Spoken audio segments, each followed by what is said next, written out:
ملتے رہے گی. لیکن ہماری خوش قسمتی یہ کہ سید عالم صلی اللہ علیہ وسلم ہمارے نبی بن کر آئے. تو ہم حضور علیہ الصلوۃ والسلام کی امت اس اعتبار سے تمام امتوں سے افضل قرار پائے. پھر اللہ رب العزت نے اس امت کے اندر امت کی دو گروہ کی ہے. ایک کو امت اجابت کہا جاتا ہے, ایک کو امت دعوت کہا جاتا ہے. امت دعوت وہ ہوتی ہے کہ جن کو پیغام اسلام تو ملا لیکن انہوں نے قبول نہ کیا, جو کافر مشرکین یہ لوگ ہیں. اور ایک وہ ہے امت اجابت کی جن کو جب یہ پیغام ملا انہوں نے قبول کر لیا. تو امت اجابت ہم ہوئے. تو اللہ رب العزت نے امت کی دو قسمیں فرمائیں, ان کے اندر بھی امت اجابت کے اندر ہم کو رکھا. اس سے بڑھ کر اور کوئی نعمت ہو سکتی ہے.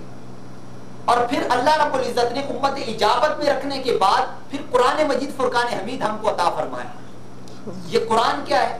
یہ قرآن وہ ہے کہ ہم ڈائریکٹ اللہ رب العزت کے ساتھ کلام کرتے ہیں. کوئی بھی مسلمان گھر کے اندر اس کے قرآن رکھا ہوا ہے. وہ قرآن کیا ہے؟ اللہ کا کلام ہے. اس بندے کی حیثیت ہی کیا ہے کہ یہ رب کائنات کے ساتھ کلام کر رہا ہے. اس کا مقام ہی کتنا ہے؟ یہ ایک قطرے کی تو پیدائش ہے, اس کا تو مقام ہی کچھ نہیں ہے.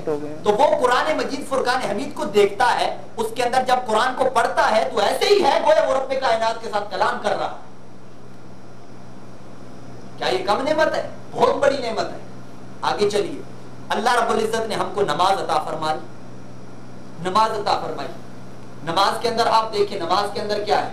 جب بندہ نماز کے لیے کھڑا ہوا تو سیدنا عمر فاروق روایت کرتے ہیں, کہتے ہیں کہ اللہ رب العزت ارشاد فرماتا ہے, اے فرشتوں میرے اور بندوں کے درمیان سے حجابات کو اٹھا دو. بندہ نماز کے لیے کھڑا ہوا, تکبیر تحریمہ کہہ کر اللہ اکبر کہا. اللہ رب العزت ادھر سے ارشاد فرماتا ہے, فرشتوں میرے بندے کے درمیان سے حجابات کو اٹھا دو. کیوں؟ اس لیے کہ میں بندے کے ساتھ خود کلام کروں گا. اب نماز وہ بھی کلام کرنے کا ایک ذریعہ بن گیا. اس بندے کی حقیقت ہی کیا تھی کہ یہ خود خالق کی کائنات کے ساتھ کلام کر رہا ہے. تو نماز یہ کوئی کم نعمت ہے؟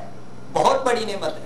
دنیا کے کسی وزیر کے ساتھ گفتگو کرنی ہو, ٹائم لینا پڑتا ہے, وہاں تک جانے کے لیے کئی وسائل ہم کو اختیار کرنے پڑتے ہیں. لیکن خود اللہ کے عالم کے ساتھ اگر کلام کرنا ہے تو آپ کو کچھ بھی نہیں لینا, بس ایک یہ ہے کہ وضو کر کے مسجد میں چلے جاؤ, وضو کر کے گھر میں کھڑے ہو جاؤ, اس کی بارگاہ میں کھڑے ہو کر تو جب اپنا سر نیاز کو جھکا دے گا تو رب کائنات کے ساتھ تو کلام کرے گا.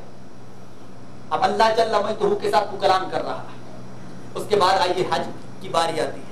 یہ بھی رب کائنات کی نعمت. اللہ جل مجدہ نے یہ بھی نعمت عطا فرمایا کہ حاجی جب حج کرنے کے لیے جاتا ہے اور واپس آتا ہے تو اس کا مقام یہ ہوتا ہے کہ وہ گناہوں سے اس طرح پاک و صاف ہو چکا ہوتا ہے جس طرح آج وہ اپنے ماں کے پیٹ سے پیدا ہوا ہے. یہ بھی نعمت. اس کے بعد پھر ارشاد فرمایا زکات. فرمایا زکات دو. یہ زکات دینا کیا ہوگا؟ تمہارے مال کے اندر برکت پیدا کر دے گا. مال کے اندر برکت چاہیے, زکات دیتے رہو. تو یہ بھی اللہ تعالیٰ کی نعمت. الغرض یہ بھی شمار کرتے رہو تو اس قدر نعمتیں بن جائیں گی کہ آپ کبھی بھی ان کو شمار نہیں کر سکتے. اب چاہے آپ کی دنیاوی نعمتیں, چاہے آپ کی دینی نعمتیں, دونوں نعمتیں آپ کو ملی ہیں. اب ہم غور یہ کرتے ہیں کہ یہ تمام نعمتیں جو ملی ہیں ہم کو کس سبب سے ملی, کس واسطے سے ملی ہیں. یاد رکھیے, سب سے پہلی بات تو میں یہ عرض کروں گا, اللہ تعالیٰ نے اس زمین و آسمان کو بنایا ہے تو زمین کی نعمتیں بھی ہیں, آسمانوں کی نعمتیں بھی ہیں. حالانکہ آسمان جو مزین ہے تو یہ روشنی کے لیے نہیں ہے, یہ تزیین کے لیے ہیں, آراستہ کرنے کے لیے, جو اللہ جل مجدہ نے ان ستاروں کو آسمان کے اوپر. اب آگے جب ہم چلتے ہیں تو جناب اللہ تعالیٰ نے زمین کی نعمتیں بھی ہم کو عطا کی, آسمان کی نعمتیں بھی عطا کی. اب زمین کی نعمتیں اور آسمان کی نعمتیں دو قسم کی نعمتیں ہیں.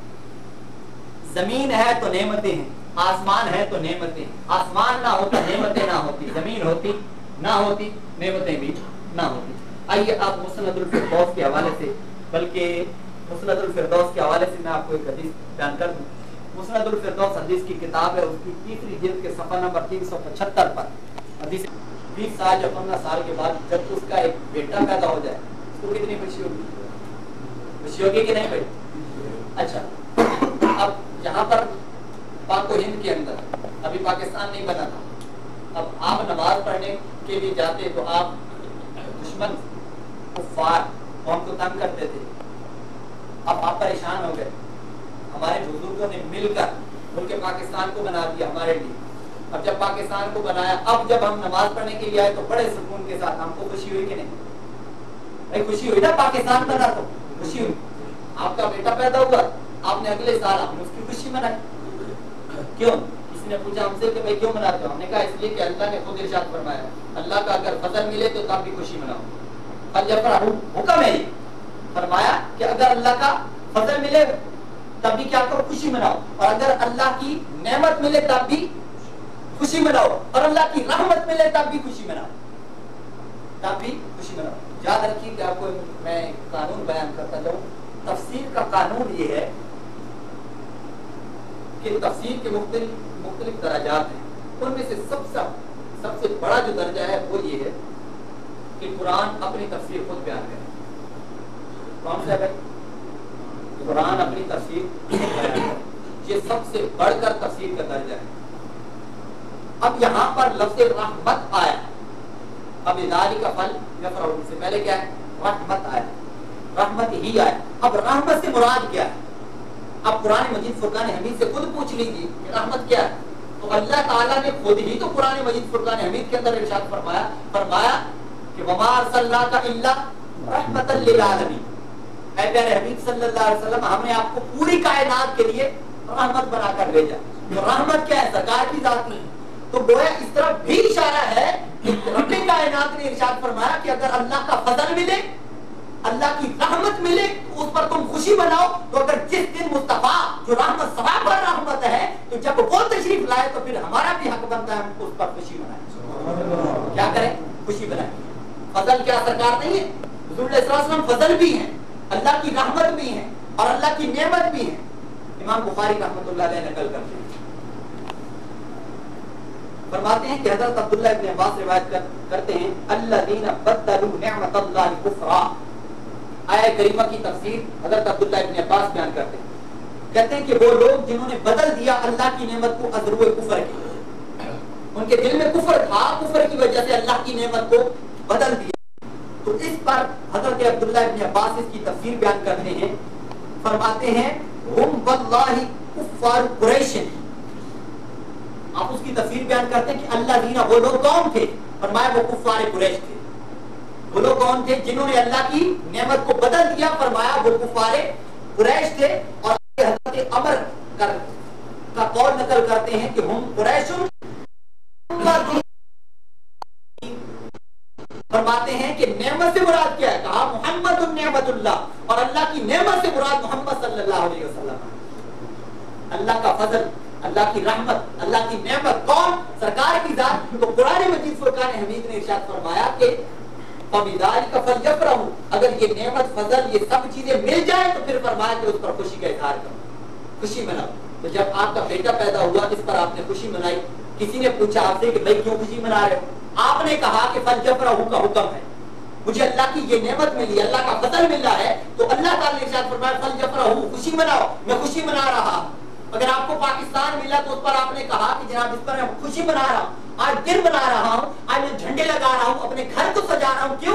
اس لیے کہ آج ہم کو پاکستان ملا تھا، اس وجہ سے میں اس دن کو خوشی منا رہا ہوں. تو آپ کو جو بھی نعمت ملی آپ نے اس پر خوشی منائی. تو جس دن مصطفیٰ صلی اللہ علیہ وسلم بھی تشریف لائے تو یہ ہمارا حق بنتا ہے کہ اس دن ہم سید عالم صلی اللہ علیہ وسلم کی آمد کی خوشی منائیں. صلو علی الحبیب صلی اللہ علیہ. آپ کو ایک میں روایت اور سنا. بعض لوگوں کے خیال یہ ہوتا ہے کہ صرف 2 ہی عیدیں ہیں اسلام کے اندر، صرف 2 ہی عیدیں ہیں، اس کے علاوہ کوئی اور تیسری عید نہیں. یاد رکھیے کہ یہ کہنا کہ صرف 2 ہی عیدیں ہیں یہ بات غلط ہے، بالکل غلط بات. کیوں؟ اس لیے کہ حضرت عمر فاروق رضی اللہ تعالیٰ کی بارگاہ میں یہودی آیا، آ کر کہنے لگے، یہ ترمذی شریف کی روایت ہے، آئے اور آ کر کہنے لگے کہ اے عمر فاروق، جس دن آپ کے نبی صلی اللہ علیہ وسلم پر آیت نازل ہوئی الیوم اکملت لکم دینکم، یہ آیت نازل ہوئی یعنی قرآن کا اختتام ہوا، وہ کہنے لگے کہ اگر یہ ہم پر نازل ہوتی یہ آیت تو ہم اس دن کو عید کا دن بنا لیتے. کون کہہ رہے ہیں؟ یہودی کہہ رہے ہیں. حضرت عمر فاروق رضی اللہ عنہ نے ارشاد فرمایا خدا کی قسم جس دن یہ آیت نازل ہوئی تھی وہ دن بھی ہم جانتے ہیں, وہ مہینہ بھی ہم کو یاد ہے, اور جس مقام پر یہ آیت اتری تھی وہ بھی ہم کو یاد ہے. یہ اشارہ تھا اس طرف کہ ہم نے اس دن کو ہم نے عید کا دن بنایا ہوا ہے. تم یہ نہ کہو کہ اگر ہم پر